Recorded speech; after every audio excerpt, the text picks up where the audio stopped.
The federal government is set to pay nearly $100 million to Oklahoma farmers for discrimination. Norman City Council members are pushing back against new turnpike plans, and high ammonia levels in a southwestern Oklahoma creek from a wastewater plant has been linked to fish kill.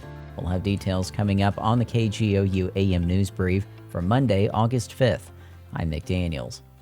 The Biden administration is issuing roughly $2 billion in payments to farmers who experience discrimination when applying for loans. Oklahoma is one of top 3 states with the most producers receiving assistance. We get details from OPMX's Anna Pope. The program is for farmers and ranchers who experienced discrimination in USDA farm loan programs before January 2021. USDA is paying more than 43,000 people across the country. About 2,900 of the recipients are in Oklahoma. In the state, they will get more than $100 million collectively. Willard Tillman is the executive director of the Oklahoma Black Historical Research Project. He says the payments are timely and beneficial for farmers.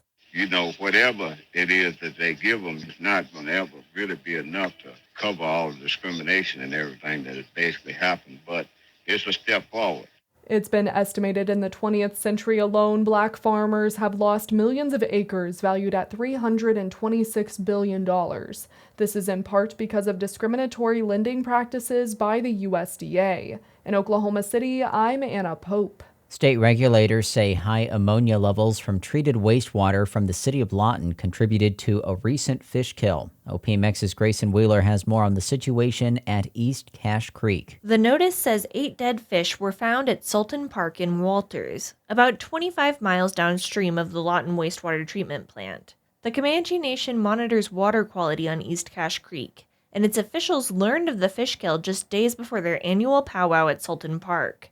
Posted signs warned attendees not to go in the water to cool off. Christina Cooper is the tribe's director of environmental programs. She's optimistic the stream will recover once the wastewater treatment plant addresses its problems. Hopefully, as the facility comes more up to code, we'll start to see the aquatic life and the waters slowly start to improve. Lawton is working to replace its aging equipment and bring the wastewater treatment plant out of a floodplain, but they expect it will take years and $370 million. I'm Grayson Wheeler. New guidelines for the Native American Graves Protection and Repatriation Act mean Oklahoma tribal nations are renewing efforts to reclaim cultural items.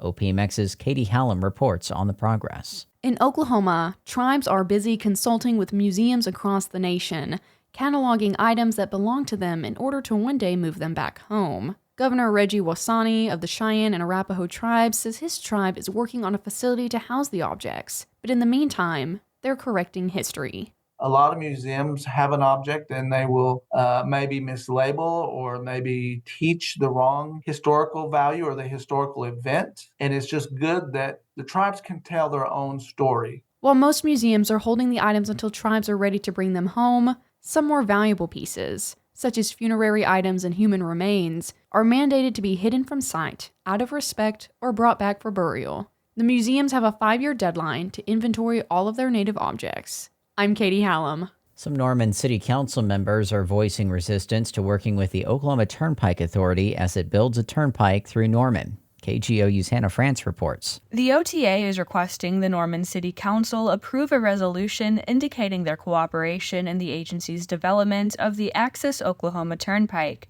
which involves construction within Norman city limits. At their most recent study session to discuss the OTA's plans, some council members voiced concern about the proposed resolution. Ward 7 Councilmember Stephen Holman said the agency has not been cooperative with the City Council in the past, and Ward 5 Councilmember Michael Nash said he is worried about how the construction will impact Norman's water sources like Lake Thunderbird.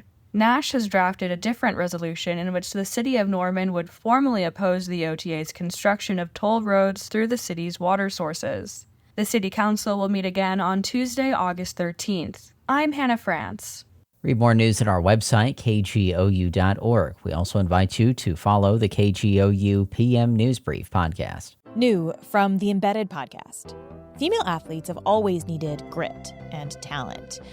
But for decades, they've also needed a certificate. There was chit-chat about, is that really a woman? And even now, they're still being checked and questioned.